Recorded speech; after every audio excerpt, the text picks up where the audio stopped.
havia uma perseverança muito forte. E a longanimidade, em parte, explica o porquê desta perseverança. Mas antes, a gente precisa entender, na perspectiva da ciência, a longanimidade pode ser compreendida como uma capacidade de desenvolver tolerância à frustração, ter autocontrole emocional, resiliência e perseverança diante das dificuldades e das pessoas.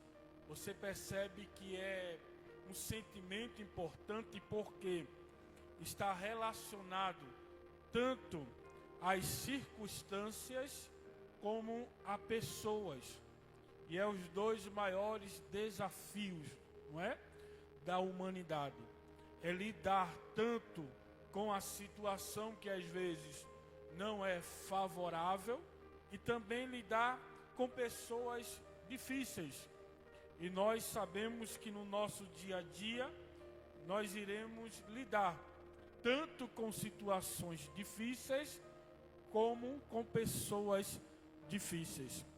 E a gente precisa desenvolver este aspecto do fruto do Espírito para podermos suportarmos essas questões que nos sobrevêm.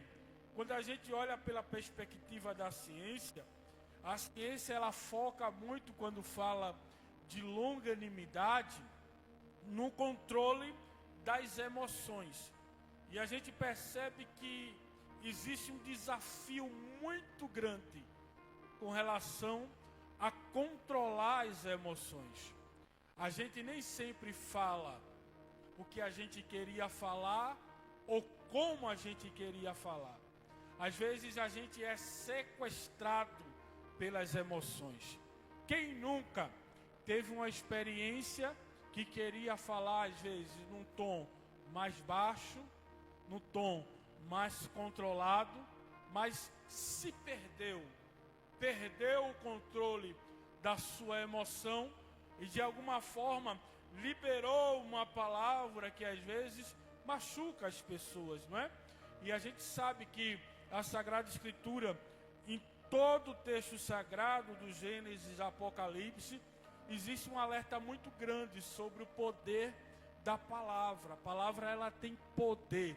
O apóstolo Tiago diz que a língua é um membro pequeno, mas ela surte um efeito muito grande quando ela não é controlada. Então, existe todo um poder na palavra que a gente libera. E às vezes uma palavra dita, ela tem um poder tão grande porque ela não pode mais voltar. Quem nunca se arrependeu de ter dito algo no calor do momento, porque a emoção controlou as circunstâncias e de repente você liberou uma palavra que não era a palavra que você queria liberar, mas ela já foi. E para reconstruir aquilo que foi dito, às vezes leva-se tempo, leva uma construção difícil. O tempo passa e existem pessoas que não esquecem o que o outro falou. Não é assim? Não é assim? Principalmente quando a gente fala de cônjuges. Os cônjuges, às vezes, no calor do momento, liberam uma palavra, se arrependem, só que a mente do marido, a mente da mulher, ela vai resgatar palavras que foram ditas lá 5 anos atrás, na época do namoro, numa discussão às vezes, no namoro. Aí quando vem no casamento, aí diz, no namoro, no noivado você falou aquilo. Por quê? É o efeito da palavra, é o poder da palavra. Por isso que é importante a gente desenvolver a longanimidade. É justamente para ter esse controle das emoções. No mundo físico, a gente costuma dizer, quando a gente tem uma ação emocional muito forte, uma reação ao ambiente ou a pessoas, a gente diz que a gente foi sequestrado pela amígdala. A amígdala é uma parte do nosso cérebro que ela é responsável pelas emoções. Nós temos o pré-frontal, que é a parte da frente do cérebro, que é responsável pelo raciocínio, pela calma, pela tranquilidade, pelo controle. Só que quando a amígdala está ativada, ela desativa o pré-frontal. É por isso que a gente tem reações que a gente depois se arrepende.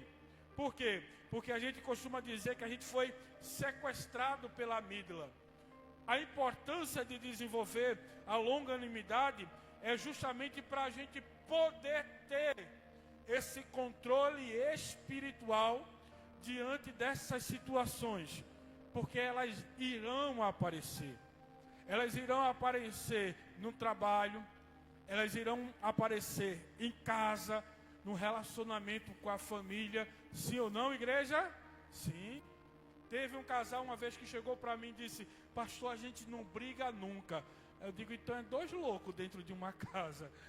É dois loucos só sendo. Porque dois mundos diferentes dentro de uma casa, não vai ter aquela discussão, aquela briga, que isso não é sadio, não é de crente. Mas sempre tem divergência, sim ou não, irmão? Sim, sempre vai ter divergência dentro do lar. É normal, não se espante com isso.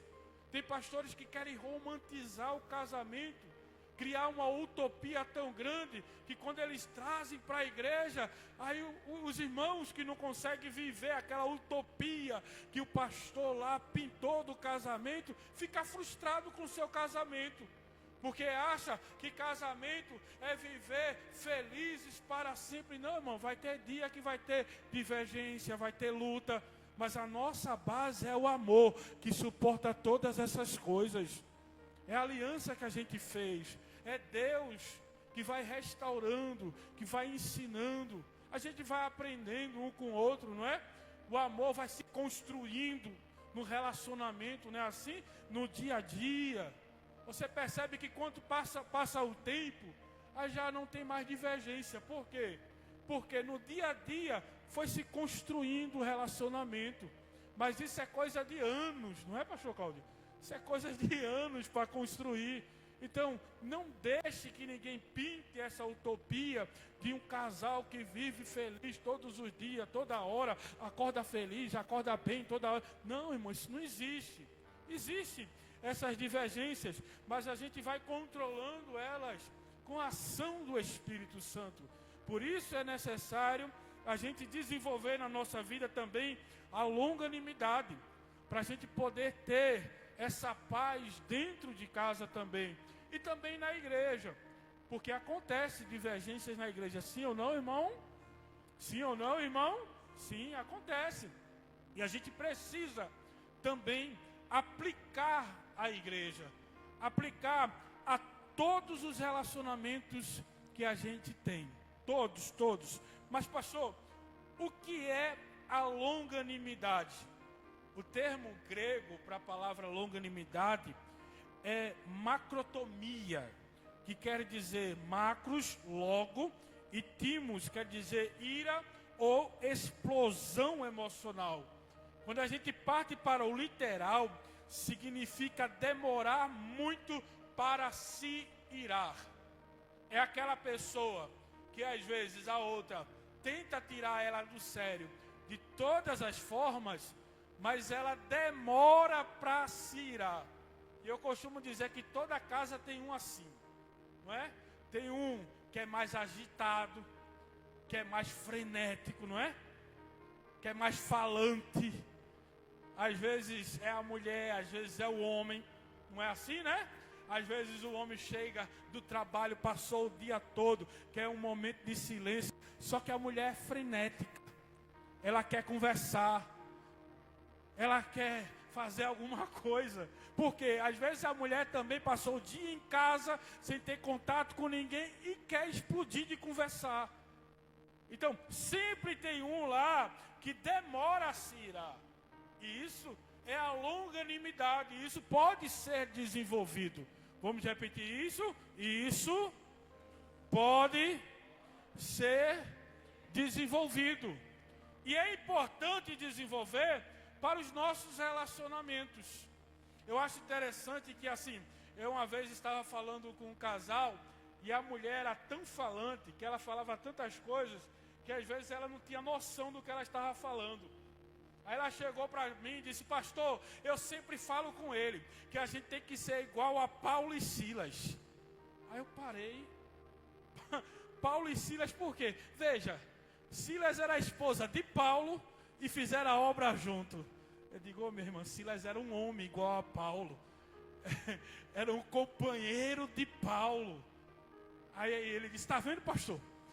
A mulher fala tanto que ela se perde daquilo que ela fala. Aí você percebe que os dois já estavam num nível emocional tão desgastantes, que eles estavam discutindo por tudo. Porque a longanimidade, ela foi rompida nessa casa. E a gente precisa ter cuidado, irmãos, porque demora-se, existem pessoas que demoram a irar, mas se ira. Então, às vezes é necessário, dentro dos relacionamentos, isso de amizade, de namoro, de casamento, da igreja, você entender que tem hora que você precisa abrir de mão, não é? Às vezes, para não entrar numa batalha, para não provocar uma guerra, é necessário abrir de mão de certas coisas, para não ver aquela pessoa irada. Quando a gente parte para a Sagrada Escritura, a gente percebe que longanimidade é a capacidade de suportar pessoas difíceis, circunstâncias adversas e ofensas, sem perder o amor. Vamos repetir isso? Longanimidade é a capacidade de suportar pessoas difíceis, circunstâncias adversas e ofensas, sem perder o amor, a esperança e a confiança em Deus. Amém, meus irmãos? Isso é longanimidade. E é difícil de desenvolver isso. Por quê? Quando a gente, na maioria das vezes, recebe uma ofensa, o que é que as nossas emoções querem? Seja sincero, irmão. Quando a gente recebe uma ofensa, o que as nossas emoções querem? Retribuir, não é isso? Isso é normal.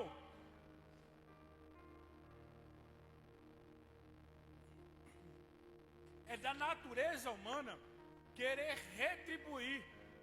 É da natureza humana. Só que, quando a gente tem o fruto do Espírito, o que é que acontece nas nossas vidas? A gente consegue começar a administrar essas ofensas e não perder o amor. Não perder o amor. E eu vou lhe falar uma coisa. Isso é importante a gente entender, porque a igreja, ela está cheia de pessoas, mas existem dois grupos de pessoas dentro da igreja: as espirituais e as carnais. Sim ou não, igreja? Sim ou não? Isso é bíblico. Jesus, ele vem separar o joio do trigo, não é assim?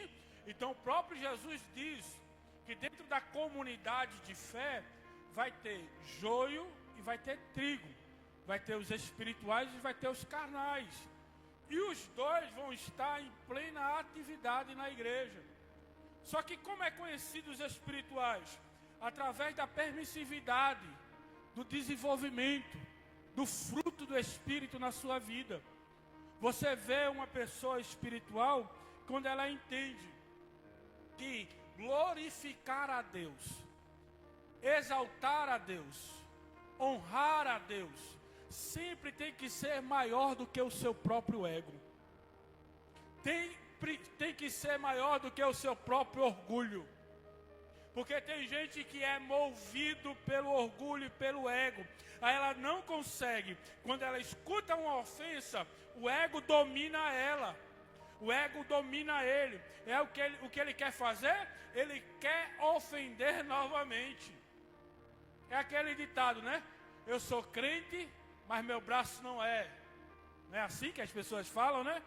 Eu sou crente, mas se pisar no meu calo, eu respondo à altura. São pessoas carnais, irmãos. São pessoas carnais, são pessoas às vezes que precisam se desenvolver espiritualmente. E a gente precisa entender isso, que na igreja vai ter pessoas assim, senão a gente se frustra. Escute isso, se a gente não entender que existem pessoas dentro da igreja que são carnais, que são movidas pelo seu ego, a gente se frustra. Porque a gente espera que dentro da igreja só tenha anjos, arcanjos, querubins e serafins. Mas não é assim. É obra de Deus feita por homens que precisam ser desenvolvidos, que precisam ser trabalhados. Só que tem um detalhe: precisa-se haver uma permissão para que esse trabalho seja executado na sua vida. Eu sempre falo isso aqui, não é sobre tempo, não é sobre tempo, pastor. Porque se fosse sobre tempo, os mais antigos da igreja seriam os melhores crentes. Às vezes às vezes não são. Às vezes, quanto mais antigo, às vezes é mais problemático. Porque não é tempo, é sobre quebrantamento. É o quanto a gente está disposto a se esvaziar do mundo, do nosso orgulho, do nosso ego, para que a presença de Deus nos encha. Deixa eu lhe dizer uma coisa, irmãos. Às vezes, existem pessoas que até têm conhecimento bíblico. Existem pessoas, às vezes, que é até profundo na Escritura, mas não se quebra o suficiente para que Deus trabalhe na sua vida. Não se permite que Deus trabalhe na sua vida. Eu já conheci pessoas que conheciam de Gênesis e Apocalipse, hermenêutica, exegese, mas no relacionamento ele era pesado. Sabe que existem pessoas às vezes que chegam no ambiente, parece uma nuvem negra, não é? Não é assim, né? Ou só acontece comigo? Se só acontece comigo, é mesmo. Existem pessoas que chegam no ambiente que parece que traz aquela carga negativa para o ambiente, não é, pastor? Traz aquela nuvem pesada para o ambiente. Já existem pessoas que é o contrário. Que quando ela chega, parece que a presença de Deus veio com ela para aquele ambiente. Quem é você quando chega no ambiente? Quem é você? Quem sou eu quando chegamos no ambiente? A gente precisa atrair a presença de Deus para os ambientes e para as pessoas. A gente precisa ser Cristo para as pessoas. A gente precisa ser Deus para as pessoas. Eu sempre peço a Deus, Deus, me ajude. Me ajude. Para que as pessoas vejam o melhor de Ti através de mim. Porque às vezes a gente apresenta o pior de Deus. Por quê? Irmão, você precisa entender uma coisa. As pessoas olham para você. Tem gente que não conhece Deus. E vai conhecer Deus através de você, através de mim. Aí como é que essa pessoa está sendo conhecida? Como é que essa pessoa está conhecendo Deus através de nós? Você já imaginou isso?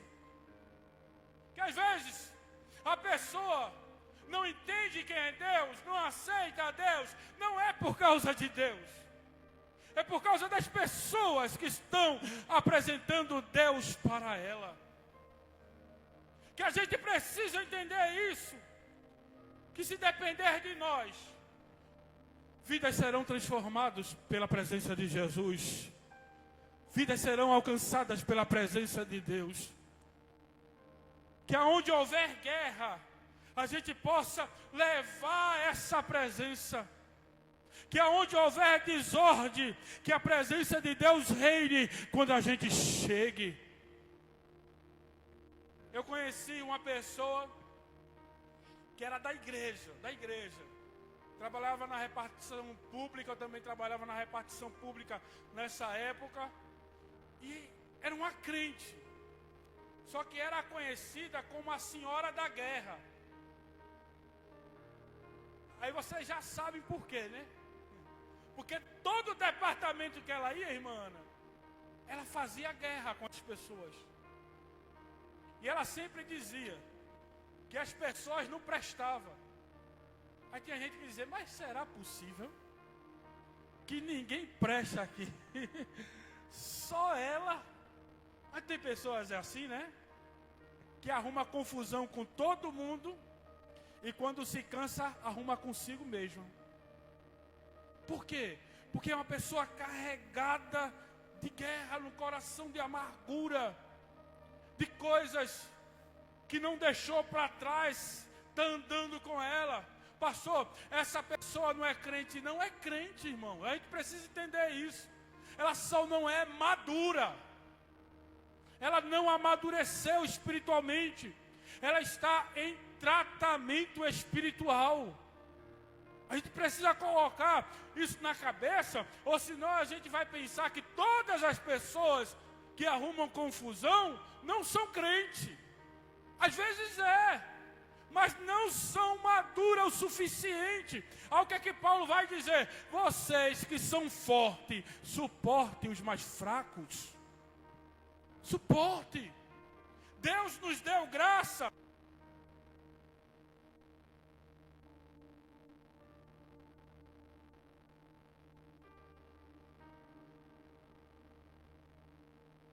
Para suportar os mais fracos. E a gente precisa ter esse entendimento. Irmão, quando você vê uma pessoa muito amargurada, muito irada, ore por ela. Ore para que Jesus modele ela. Para que Jesus trabalhe nela. Quando eu olho para essas pessoas, eu só lembro de Jeremias, capítulo 18. Quando Deus diz para Jeremias: desce a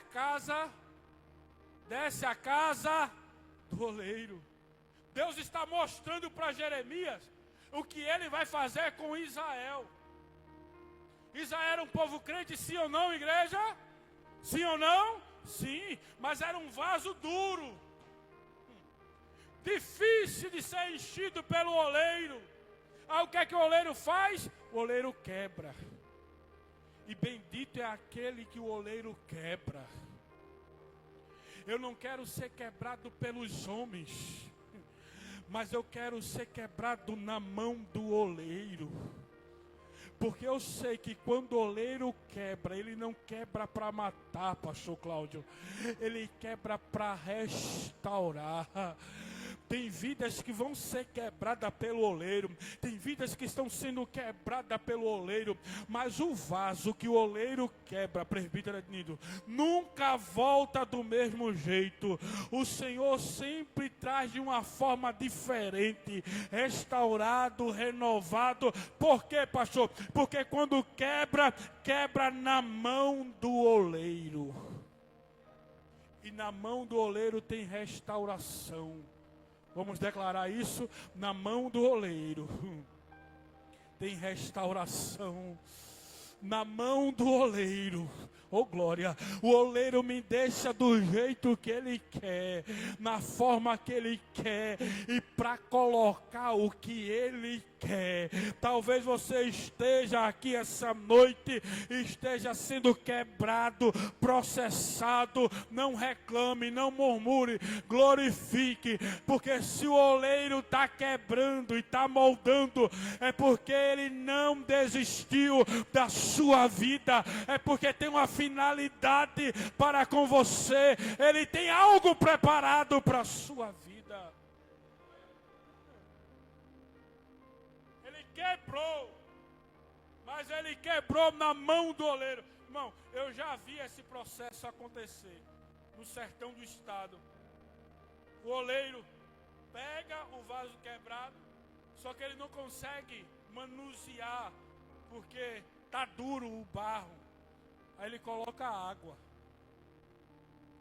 Sabe o que é a água na Sagrada Escritura? É a palavra. É a ação do Espírito Santo. É aquele momento que o crente percebe que ele está duro, que ele foi quebrado e ele precisa ser restaurado. O que é que acontece, pastor? Ele começa a ter sede pela palavra. Ele começa a viver pela palavra. O Espírito Santo começa a mover a vida dele. É Deus molhando o vaso. Oh glória, oh glória. Enquanto Deus está molhando o vaso, Deus está passando a mão dele no vaso. Está modelando o vaso. Tu entende isso aqui nessa noite? Tem processos na tua vida. Teve prova na tua vida que não foi para te matar nem destruir. Foi a mão do oleiro te dando forma. Dizendo, agora você vai ficar, oh glória, do jeito que eu quero. Para eu fazer o que eu quero. É por isso que Paulo vai dizer, pode o vaso dizer ao oleiro como ele deve trabalhar? Eu respondo, não pode. Quem manda é o oleiro, quem domina é o oleiro, e a glória é para o oleiro. Oh glória a Deus, oh glória a Deus. Permita que ele trabalhe na sua vida. Você pode dizer isso para alguém que está do seu lado? Diga, permita que ele trabalhe na sua vida.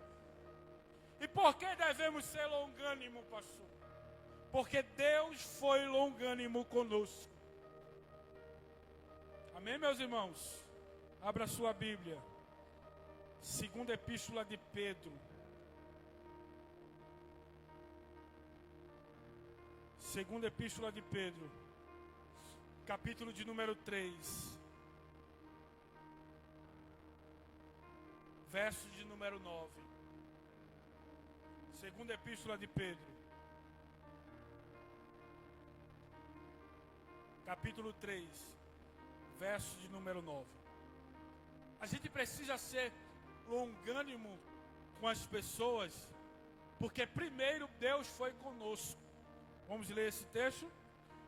O Senhor não retarda a sua promessa, ainda que alguns a tenham por tardia, mas é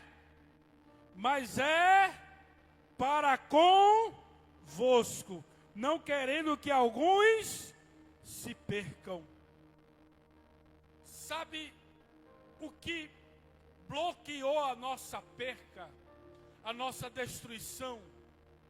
A longanimidade de Deus. Irmão, você já viu pessoas que às vezes se acham mais crente que as outras, né? Não tem gente assim, né? Que se acham mais santo, uma áurea melhor, mais iluminado do que outros. Às vezes um irmão, uma irmã nossa cai, tem um deslize. Aí tem pessoas que olham e dizem, se eu fosse o pastor, eu excluía da igreja. Se eu fosse o pastor, eu não dava mais nem atenção a essa pessoa. Eu já ouvi isso muitas vezes na minha caminhada. E eu me pergunto às vezes, já imaginou se Deus nos tratasse do jeito que algumas pessoas querem tratar outras? Já imaginou, irmão? Se Deus fosse irado conosco por causa dos nossos erros, por causa dos nossos pecados, aonde estaríamos agora? Se Deus fosse nos julgar pela medida certa, aonde estaríamos agora? Nós precisamos entender que nós somos frutos da misericórdia de Deus. Quem foi alcançado pela misericórdia de Deus aqui, irmão? Se você foi alcançado pela misericórdia de Deus, tenha misericórdia de quem deslizou. Seja longânimo com quem caiu. Caiu, irmão, mas Deus pode restaurar. Deslizou, mas Deus pode levantar. Deus pode fazer um vaso novo, reconstruir e colocar aqui para adorar, para ser instrumento de glória dele. E a gente precisa ter esse sentimento. Irmão, ore por quem deslizou. Ore por quem caiu. Ore por quem se afastou. Pastor, se afastou.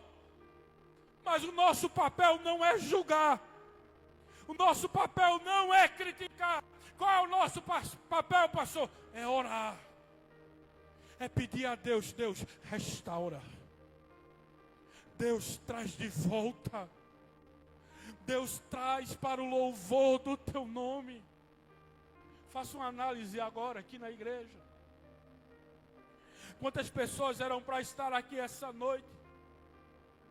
Estão afastados. Estão caídos.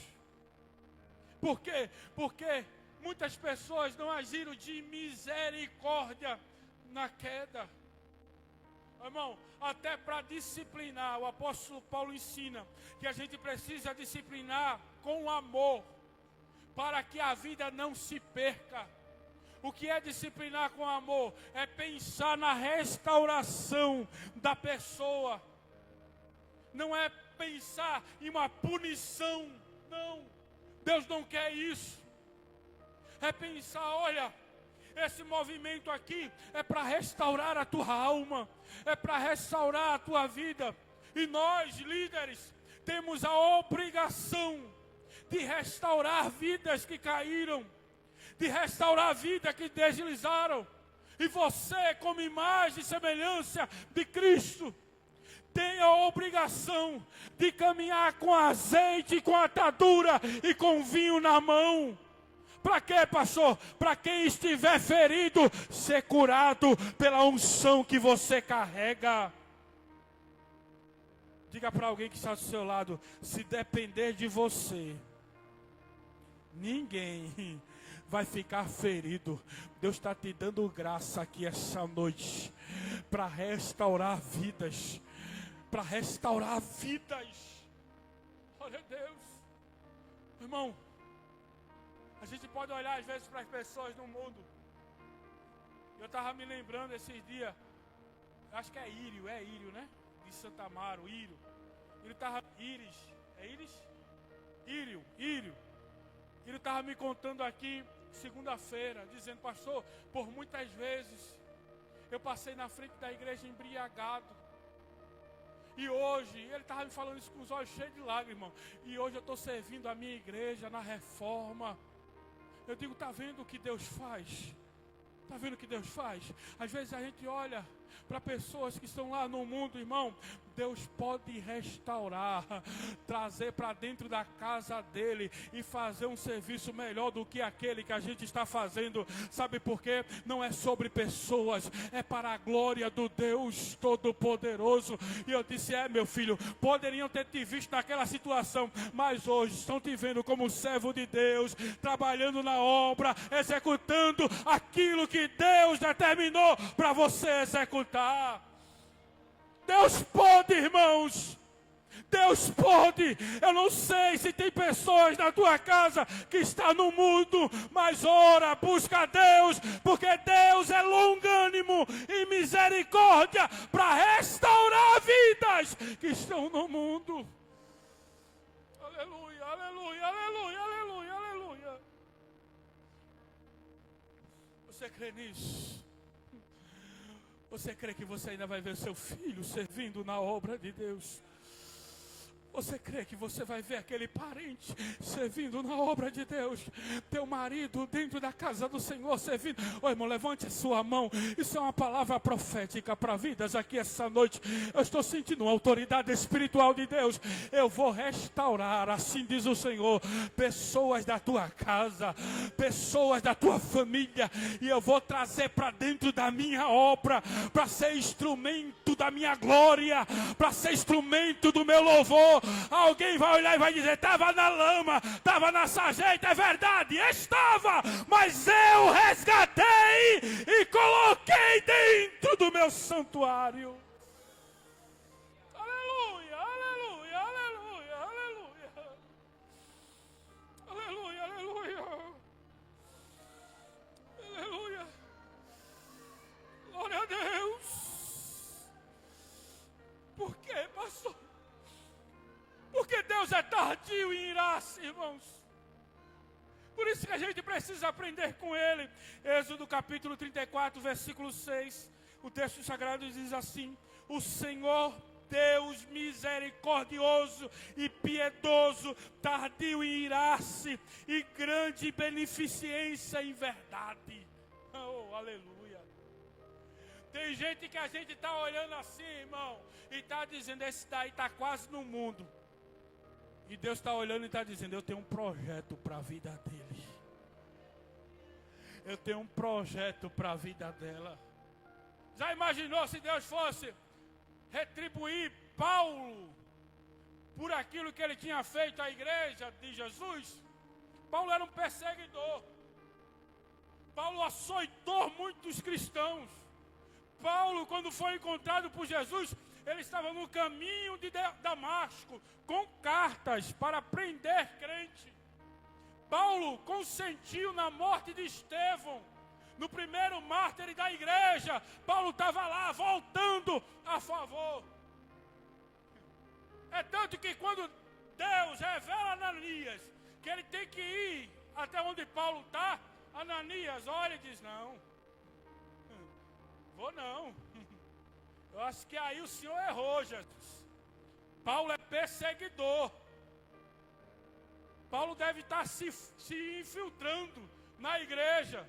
Existiam muitos discípulos na época de Paulo, isso está escrito, irmão, que desconfiavam de Paulo, porque achavam que ele estava infiltrado, para descobrir os lugares que a igreja estava cultuando e depois defragrar uma perseguição. Só que Deus fala com Ananias e diz, vai Ananias, porque este é para mim um vaso escolhido. Oh, glória a Deus. Mas pastor, ele aspirava a ameaça e morte, mas Jesus estava dizendo, é para mim vaso escolhido.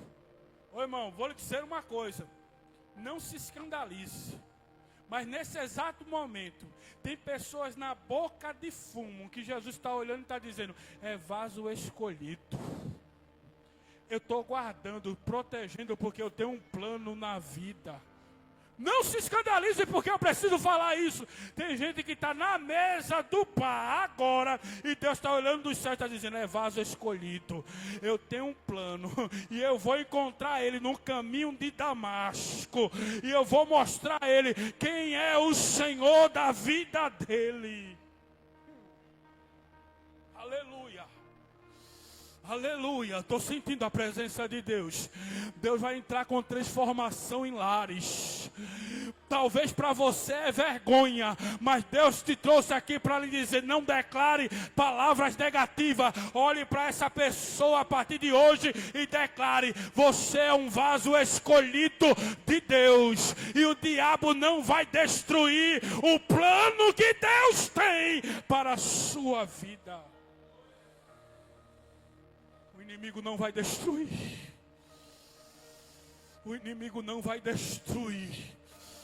A sede dele é grande, mas assim diz o Senhor. Eu te trouxe aqui para que você entenda que a minha misericórdia te alcançou e vai alcançar os teus. Suporta o processo, suporta a dor, suporta a luta, porque Deus, ele é longânimo. Deus é longânimo. Deus é misericordioso. E não existe palavra mais bela e bonita para descrever misericórdia do que a do hebraico. Porque a palavra do hebraico, misericórdia, é a mesma palavra para útero materno. A mesma. Por quê, pastor? Porque do jeito que o útero materno protege o embrião no seu nascedouro, assim a misericórdia de Deus. A gente às vezes é fraco, não sabe nem andar direito, não sabe nem caminhar direito, mas a gente está protegido como o embrião protege, é protegido pelo útero materno. Você está protegido, eu estou protegido pela presença de Deus. E deixa eu ser ousado pela palavra nessa noite. Tem gente da tua casa que está afastado, distanciado, e Deus está agindo de misericórdia com ele, só por tua causa, só por causa de você. Ô irmão, tu crê nisso? Levante a mão para receber esta palavra. Eu, o Senhor, protejo, guardo, livro, quebro ferramentas que estão apontadas sobre vida dos teus, porque eu ajo com misericórdia sobre a tua vida. Aleluia, aleluia, aleluia, aleluia. Entenda isso nessa noite. A longanimidade é uma das maiores evidências do amor divino. Porque já imaginou se Deus desistisse de nós na primeira falha? Nenhum de nós estaríamos aqui. Já imaginou se na primeira falha Deus fizesse aquilo que Tiago e João pediu a Jesus? Um dia, Tiago e João vai pregar para os samaritanos. Os samaritanos não recebem a pregação, eles voltam revoltados, irado. João, viu? O apóstolo do amor. Volta irado com os samaritanos e diz: ó mestre, o senhor quer que a gente ore e Deus mande fogo dos céus para consumir todos? Veja o desejo deles. É o sentimento que muitos têm, só que Jesus agiu de misericórdia. O que Tiago e João não fez, a mulher samaritana que encontrou Jesus no poço fez lá na frente. Por quê? Por causa da misericórdia, que nos enxerga no nosso pior dia, que nos enxerga no nosso pior momento. E o amor de Deus continua o mesmo, não é alterado pelas nossas falhas, pelos nossos erros. Você já parou para prestar atenção nisso, irmãos? Deus não é afetado pelos nossos erros, pastor. Deus continua amando. O texto sagrado não diz: Deus amou a igreja de tal maneira. O texto sagrado não diz: Deus amou os santos de tal maneira. O texto sagrado não diz: Deus amou os perfeitos de tal maneira. Não. O texto sagrado diz: Deus amou o mundo de tal maneira. Posso falar, igreja? Posso falar? O mesmo amor que Deus derramou sobre mim, derramou sobre a prostituta, derramou sobre o homossexual, derramou sobre o alcoólatra, derramou sobre o adúltero. O amor foi o mesmo. Ele não alterou o amor. Sabe por quê? Por causa da misericórdia dele. Quando Deus olha para nós, não é a nossa veste manchada que Ele enxerga, é o sangue do Cordeiro sobre as nossas vidas. É o sangue de Jesus sobre nós que Ele enxerga e Ele diz: se tem sangue do meu filho, tem misericórdia. Se tem sangue do meu filho, eu irei ser longânimo. Esse sangue. A porta da graça não está restrita para um grupo de pessoas. Não está. A porta da graça não é exclusividade dos santos e perfeitos. É para todos. É todos que ouvirem, que crerem no Filho, terão poder de serem feitos filhos de Deus. Todos. Todos. Quando você olhar para alguém no mundo agora, olhe com a perspectiva de Jesus para Paulo. Olhe e diga: esse aí pode ser um presbítero da igreja amanhã. Esse aí pode ser um pastor da igreja amanhã. Essa daí pode ser uma dirigente da Unifé amanhã. Essa daí pode estar cantando no GE amanhã. Sabe por quê, irmãos? A misericórdia, a graça de Deus é insondável. não tem como conhecer essa misericórdia. É um mistério muito grande. O apóstolo Paulo vai dizer que existe muita forma da graça de Deus. E que é muita forma, pastor? Existem várias formas da graça que a gente desconhece, irmãos. Não dá para colocar Deus dentro de uma caixinha e achar que Ele só vai agir de um jeito, de uma forma, de uma maneira e ponto final. Não dá. Não dá. O saudoso pastor Francisco contava uma história. Eu não sou muito velho não, mas eu escutava as histórias dos mais antigos. O pastor Francisco contava uma história que um dia lá no circo, veio um circo para perto da igreja. E os irmãos ficaram revoltados. Só que o pastor Francisco era um homem muito espiritual, de muita oração. E ele entendeu que havia um agir de Deus ali, de alguma forma. E um dia, lá no circo, irmão Bejo, o microfone queimou. Aí o palhaço teve a ousadia de pedir o microfone da igreja emprestado.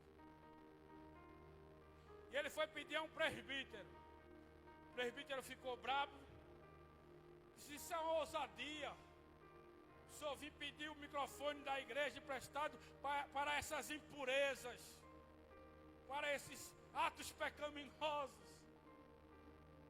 Aí o palhaço disse: mas leve para o seu pastor. Eu sou afastado. Leve para ele, a gente precisa ganhar o pão de cada dia. Ele: eu vou levar, mas eu já sei o que é que o pastor vai dizer. O pastor estava em espírito. Deus estava querendo agir. Quando o presbítero chegou lá revoltado, trazendo a demanda para o pastor olhou e disse: empreste. O pastor, ele não falou nada, né? Ele pegou o microfone e emprestou. Eles fizeram no domingo, irmãos. Isso foi no sábado. No domingo o circo parou. Pergunte: para quê?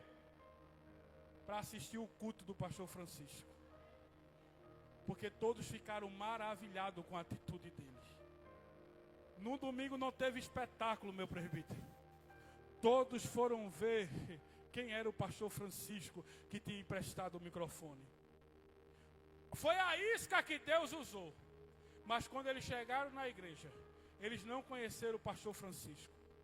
Eles conheceram Jesus do pastor Francisco. E Deus salvou.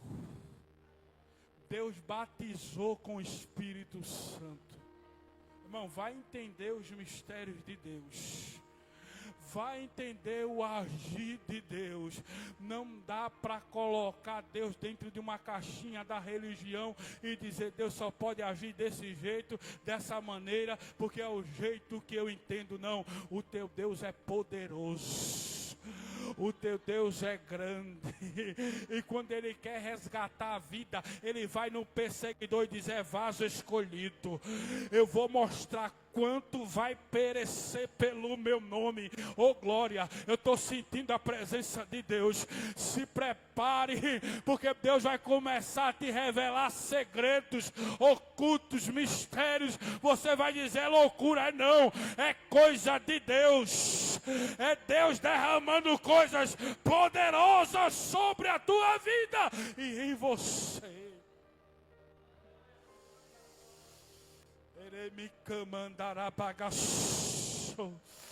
Você crê nisso?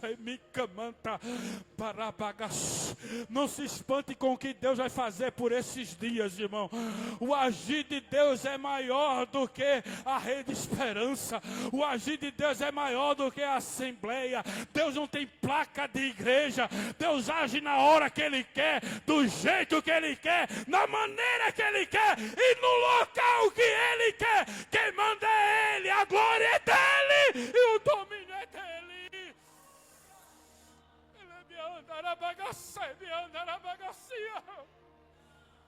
Deus só quer um para ser altado da presença dEle. Diga para alguém aí que está ao seu lado: Deus, diga mais forte: Deus só quer um para liberar a presença dEle. Só quer um altar para Ele encher o ambiente com a presença dEle. Deus só quer um. Está disposto a ser esse um? Está disposto a ser esse um, irmão? Está disposto a orar por alguém? A interceder por alguém com a mesma longanimidade que Deus tem e pedir: Deus usa, Deus salva e usa, Deus salva, liberta e usa, Deus salva, tira os vícios e usa, Deus salva, cura e usa. Ore, irmãos, ore pelos seus, ore por sua casa, ore por sua família. Não desista dos seus, coloque no altar da oração. Não desista. Não desista. Você está lembrado de Jó? Sabe o que Jó fazia? Jó levantava holocausto para todos os seus filhos. Vamos repetir isso? Jó levantava altar para todos os seus filhos. Sabe quantos filhos eram? 10 filhos. 10 filhos. 7 homens, 3 mulheres. Pastor Cláudio, o holocausto era trabalhoso, irmãos. Trabalhoso, irmã Nicinha. Tinha que colocar a pedra no lugar certo. Tinha que ter as especiarias certas. Havia todo um trabalho. Imagine 10. 10. 10.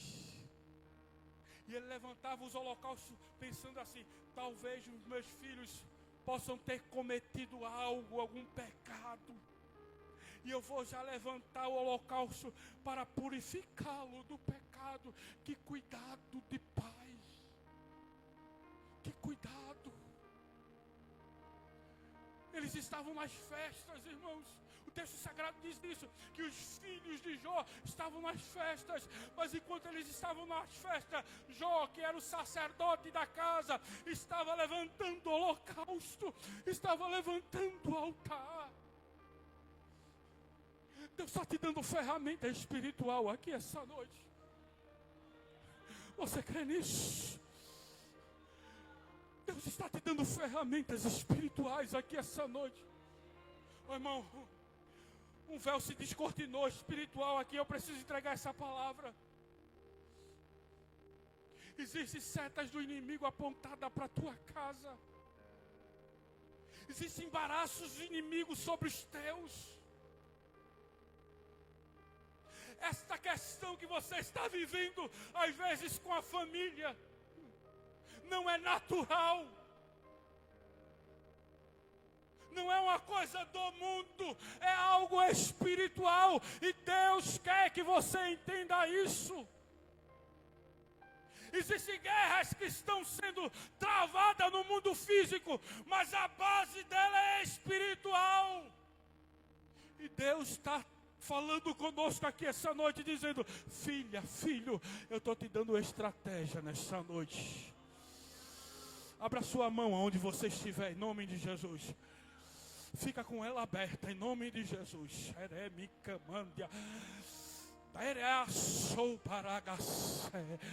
O inimigo tem segurado pessoas no mundo, pastor Cláudio. E a gente não entende às vezes, porque o evangelho chega, a palavra chega. Tem pessoa que até chora, mas não consegue se libertar. É a garra do inimigo prendendo. Mas hoje, nas tuas mãos, recebe a autoridade espiritual agora. Isso. Recebe ferramenta espiritual agora. Deus está dizendo: tu irás levantar altar dentro da tua casa, mulher. Tu irás levantar altar dentro da tua casa, homem. Eu estou te preparando para esta guerra com uma estratégia que está descendo da minha parte. Porque essa batalha não é física, é espiritual. Então recebe a ferramenta espiritual agora da minha parte, que eu estou liberando sobre a tua casa, sobre a tua vida. Assim diz.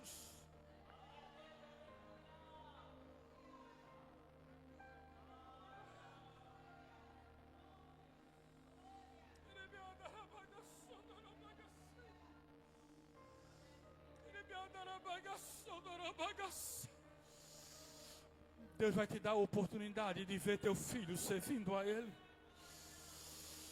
Deus vai te dar a oportunidade de ver a tua filha servindo a Ele. Dê-me outro comande a sé. A sede é grande, mas o Senhor está paralisando o inimigo aqui essa noite. A vontade dele é grande, de destruir os teus para te atingir. Mas o Senhor está tirando as forças do inimigo aqui essa noite. Recebe essa graça agora. Recebe essa autoridade agora. Isso, há uma presença de Deus te abraçando e dizendo: mulher, homem, recebe a estrutura da minha parte.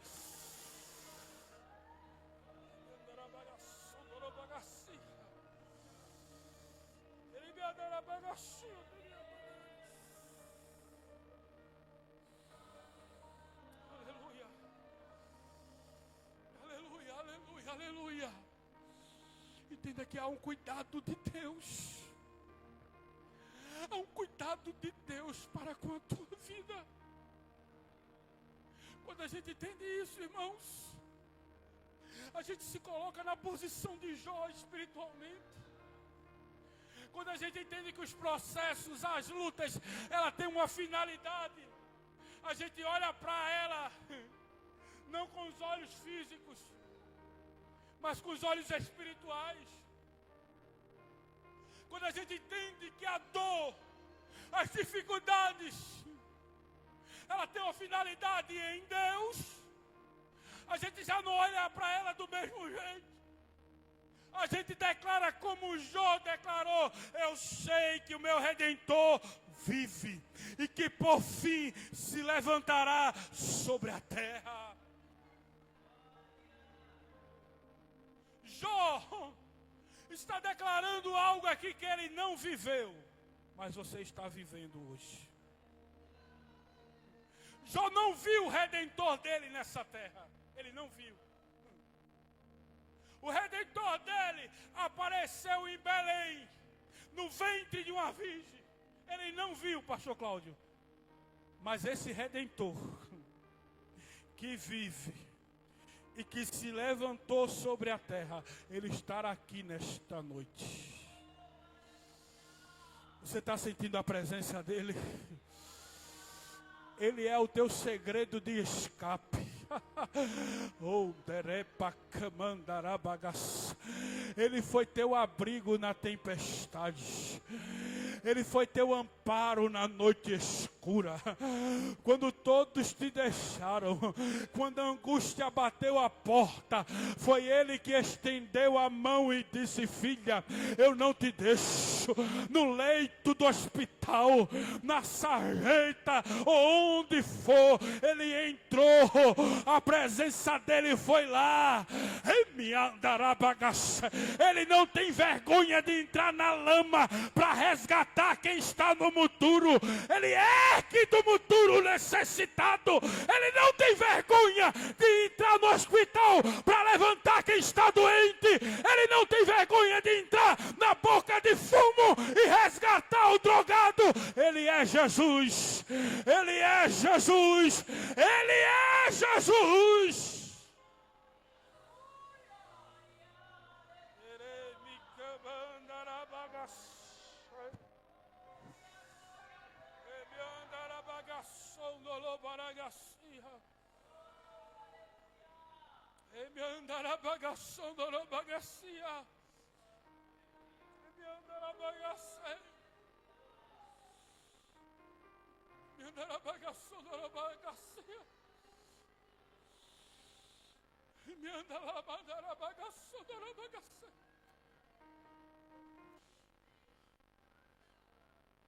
Aleluia. Aleluia. Vocês sabem, eu já contei várias vezes aqui nesse altar. Eu não fui criado pelo meu pai, não fui criado pela minha mãe, eu fui criado de casa em casa.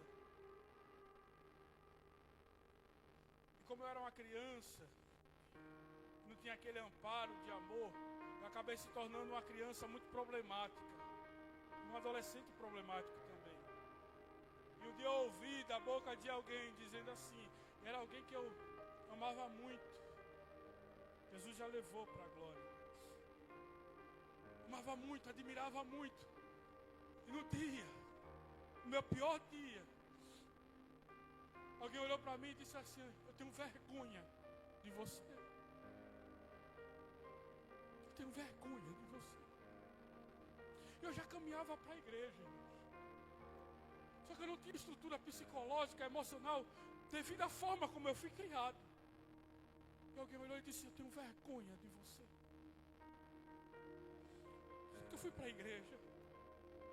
Tia Uziene, que era dirigente dos jovens na época, ela não sabia o que tinha acontecido. Estava lá no cantinho chorando, soluçando de me acabar. Deus usou ela, não foi ela, foi a boca de Deus, através dela. Ela colocou os braços sobre mim e disse, filho, eu amo você. Eu tenho uma obra para realizar através de você e em você. E quem você é agora não define quem você será. Louvado seja Deus, que me viu no meu pior momento e ainda disse que me amava. Porque Ele me resgatou do meu pior momento. Deus te trouxe aqui para lhe dizer, eu amo a sua vida.